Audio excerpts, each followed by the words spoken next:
The goat generally move. Yeah, goat farm. Okay, and I'm looking in a certain direction. What direction do you think I'd be looking at? So in the al-Khaimah, it's an amazing location. We've got beautiful wadis and we've got the beautiful mountains. We've got Jebel Jais just up behind us, highest point in the UAE. So it lends itself to a really scenic, beautiful place to be able to run a survival course. And the terrain is quite harsh, so it really feels like we're out in the middle of nowhere having to survive.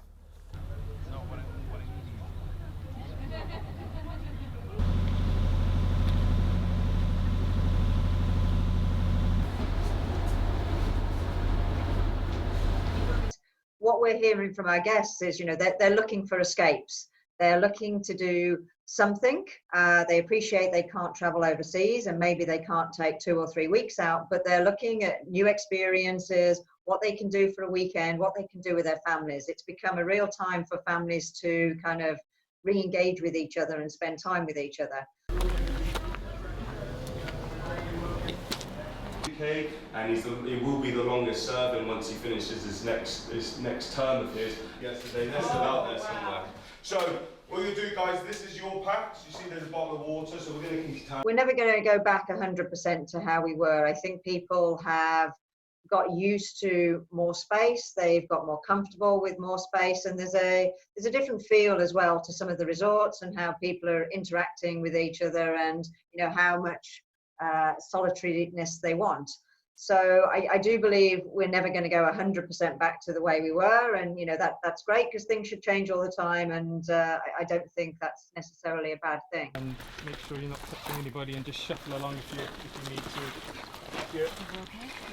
to. When we're using our knives, we've got a few little safety rules, which is why I've got you guys doing your COVID spacings.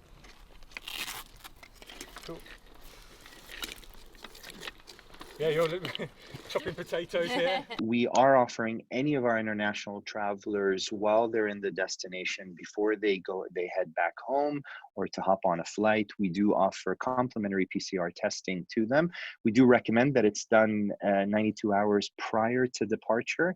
But we offer the facilities, and it's in partnership with RAC Hospital, and that's really where the first destinations offer it. It's completely complimentary to the international tourists. It's something that's subsidized by the Ras Al Khaimah government to ensure that we welcome tourists, they know they're safe, and we can take care of that burden on them. And do we need to come back to Protection, rescue. It's going to be the lounges. That's it.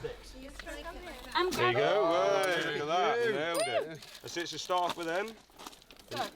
That's it.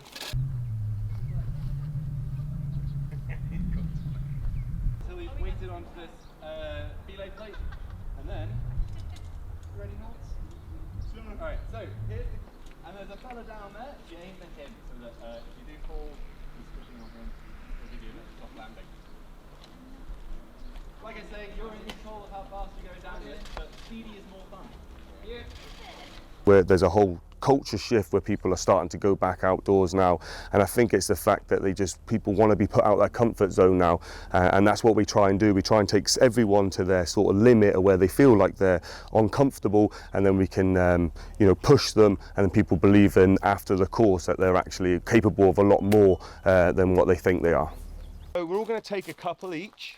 All going to take a couple each because we're in this together. We're a team. We've got to get some energy in us. Okay. Yeah. Go. It's nice and crunchy. Oh, you swallow it! No, don't swallow. They rehydrate and come alive. 3, 2, 1.